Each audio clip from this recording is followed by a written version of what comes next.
تو آقا کریم مسکرائے اور فرماتے ہیں عمر کی زندگی کی تمام نیکیاں ابو بکر کی ایک نیکی کی برابر۔ اللہ اکبر، سبحان اللہ، کیا شان ہے صدیق اکبر کی۔ اور اس سے پتا چلا کہ جب ابو بکر صدیق رضی اللہ عنہ کی ایک نیکی کا ہی عالم ہے تو زندگی کی تمام نیکیوں کا عالم کیا ہوگا۔ اور جب ان کی تمام نیکیاں اس پائے کی ہیں تو مصطفیٰ جان رحمت کی تمام نیکیوں کا عالم کیا ہوگا۔ ایک بات اور سمجھ میں آئی، ہمیں پتا چلا کہ آقا کریم کو عمر کی نیکیوں کی تعداد کا بھی علم ہے، آسمان کے تاروں کی تعداد کا بھی علم ہے۔ مصطفیٰ جان رحمت کی نگاہ نبوت سے ایک ایک امتی کا نام اعمال ڈھکا نہیں ہے، چھپا نہیں ہے، بلکہ کھلا ہوا ہے، بلکہ ان کی نظروں میں آسمان کے تاروں کی تعداد بھی ہے، عمر کی نیکیوں کی تعداد بھی ہے، ابو بکر کی نیکیوں کی تعداد بھی ہے۔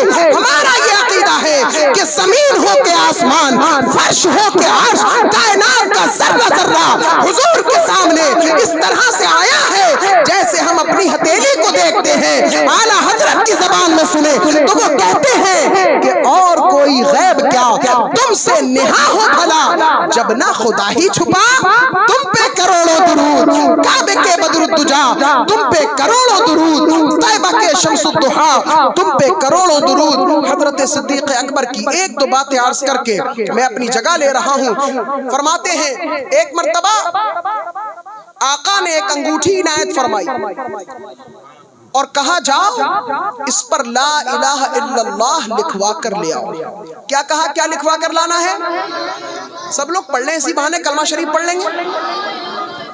لا الہ الا اللہ لکھوا کر لے، لہذا یہ نقاش کے پاس جاتے ہیں اور کہتے ہیں اس پر لکھ دو لا الہ الا اللہ محمد الرسول اللہ صلی اللہ تعالی علیہ وسلم، اللہ اکبر۔ فرمایا جاؤ اور اس پر لا الہ الا اللہ لکھواؤ۔ چند وقت کے بعد جب وہ انگوٹھی واپس آئی، آقا کی بارگاہ میں پیش کی گئی تو اب اس پر 3 نام لکھے ہوئے تھے۔ کتنے؟ 3 نام۔ پہلا تھا لا الہ الا اللہ، دوسرا محمد الرسول اللہ صلی اللہ علیہ وسلم، تیسرا لکھا تھا ابو بکر صدیق۔ سبحان اللہ، سید عالم نے دیکھا اور کہا ابو بکر، یہ 2 ناموں کا اضافہ کیسا؟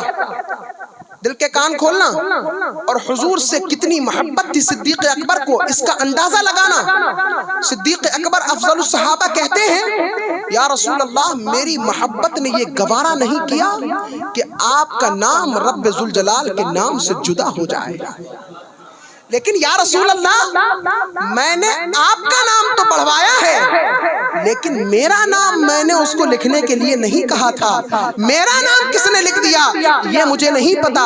اتنے میں سدرہ کے مکین بیت المعمور کے خطیب اعظم جبریل امین تشریف لے آتے ہیں، تڑپ کے کہیں سبحان اللہ، اور کہتے ہیں کہ آقا صدیق کا نام میں نے لکھا ہے، اور یوں لکھا ہے کہ جب ان کو گوارا نہیں کہ اللہ کا نام رسول اللہ کے نام سے جدا ہو جائے تو صدیق کی محبت نے یہ جبریل اللہ اس بات پر راضی نہ ہوا کہ صدیق کا نام محبوب کے نام سے جدا کر دیا جائے۔ والد گرامی نے ایک عظیم منقبت لکھی تھی، اس میں کہتے ہیں اسی واقعے کی طرف کہ نبی کا نام بھی جب نقش کروایا انگوٹھی پر، نبی کا نام بھی جب نقش کروایا انگوٹھی پر تو رب نے نام لکھا حضرت صدیق اکبر کا۔ کوئی کیا جانے رتبہ حضرت صدیق اکبر کا۔ آپ دیکھیں سبحان اللہ، جب وصال کا وقت قریب آیا جناب صدیق اکبر کا تو امیر المؤمنین چوتھے خلیفہ حضرت علی المرتضی رضی اللہ تعالی عنہ کو بلاتے ہیں اور اپنے سرہانے بٹھالتے ہیں اور کہتے ہیں اے علی جب میرا انتقال ہو جائے تو میرے جنازے کو رحمت عالم کی جالی شریف کے باہر باہر یعنی روضہ اقدس کے باہر رکھ دیا جائے اور اجازت طلب کی جائے کہ آپ کا خادم، آپ کا غلام، آپ کا ہمسفر، آپ کا دوست صدیق آپ کی بارگاہ میں اجازت چاہتا ہے، اگر اجازت مل جائے تو روضہ اقدس میں دفن کر دینا، اور اگر اجازت نہ ملے تو مسلمانوں کے قبرستان جنت البقیع میں دفن کر دینا۔ یہ کس سے کہہ رہے ہیں؟ حضرت علی سے کہہ رہے ہیں۔ کس سے کہہ رہے ہیں؟ زور سے کہیں۔ اور کون کہہ رہا ہے؟ کون کہہ رہا ہے؟ صدیق اکبر کہہ رہے ہیں۔ سبحان اللہ! گویا ان کا عقیدہ تھا کہ نبی مرا نہیں ہے، نبی زندہ ہے ہمارا۔ جناب صدیق کا بھی عقیدہ تھا، اور اگر کوئی کہے معاذ اللہ موت کے وقت ان کے یہ حالات ہو گئے تھے تو جناب علی کا تو توازن ٹھیک تھا نا۔ حضرت علی نے بھی نہیں کہا کہ نبی مر کر مٹی میں مل گئے معاذ اللہ، لیکن آج کے لوگ کم عقل کم علم یہ بکتے پھرتے ہیں، اور ان کو بکنے دو۔ صدیق اکبر کا اور مولا علی کا یہ عقیدہ زور زور سے ہمیں آواز دے رہا ہے کہ ہمارا نبی کل بھی زندہ تھا، ہمارا نبی آج بھی زندہ ہے، اور ہمارا نبی صبح قیامت تک، زور سے کہو، صبح قیامت تک زندہ رہے گا۔ ٹھیک ہے، اب جب وصال ہو گیا، وصیت کے مطابق جنازے کو تیار کیا، اور جناب علی سے ایک بات اور کہی تھی، میں عرض کرنا چاہوں گا۔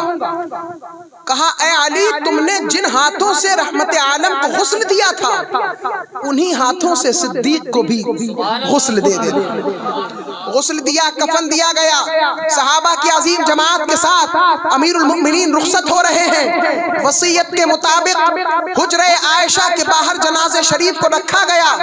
حضرت علی نے زور زور سے اجازت طلب کی اور توقف فرمایا، اور فرماتے ہیں سیدہ عائشہ کہتی ہے میں نے بھی آواز سنی، مسجد نبوی کے لوگ کہتے ہیں ہم نے بھی سنا، مولا علی کہتے ہیں ہم نے بھی سنا۔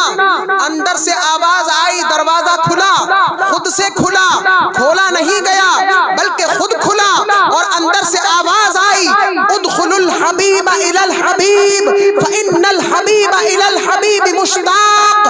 فرمایا رحمت عالم نے کہ حبیب کو حبیب سے ملا دو، اس لیے کہ محبوب محبوب سے ملنے کا اشتیاق رکھتا ہے۔ جب تمام لوگوں نے اس آواز کو سن لیا تو جناب صدیق اکبر کو اس دروازے کے اندر داخل کیا، اور قیامت تک کے لیے پہلو اقدس میں سلا دیا گیا۔ گویا یہ اعلان کر دیا کہ ہمارا نبی کل بھی زندہ تھا، ہمارا نبی آج بھی زندہ ہے، صبح قیامت تک زندہ رہے گا۔ اعلیٰ حضرت کی زبان میں اگر کہا جائے تو یوں کہا جائے تو زندہ ہے واللہ، تو زندہ ہے واللہ، میری چشم عالم سے چھپ جانے والے چمک تجھ سے پاتے ہیں سب پانے والے، میرا دل بھی چمکا دے چمکانے والے۔ آخری بات، یہ ایسے صحابی تھے کہ جو خود بھی صحابی، جن کے بیٹے بھی صحابی، جن کا پوتا بھی صحابی، اور جن کے والد حضرت ابو قحافہ بھی صحابی۔ چار پشتوں میں کسی کی صحابیت نظر نہیں آئے گی۔ والد گرامی کہتے ہیں مکتے میں امانت ہے صحابیت کسی کی چار پشتوں میں، امانت ہے صحابیت کسی کی چار پشتوں میں، تو نام آئے گا تنہا حضرت صدیق اکبر کا۔ کوئی کیا جانے رتبہ حضرت صدیق اکبر کا بہت اونچا ہے پایا حضرت صدیق اکبر کا۔ تو یہ مہینہ صدیق اکبر رضی اللہ تعالی عنہ کا چل رہا ہے، اور اس کے بعد ہند الولی سلطان الہند خواجہ غریب نواز کا مہینہ آئے گا، لیکن غالباً آپ کو معلوم نہیں ہوگا کہ صدیق اکبر کا یوم وفات کیا ہے۔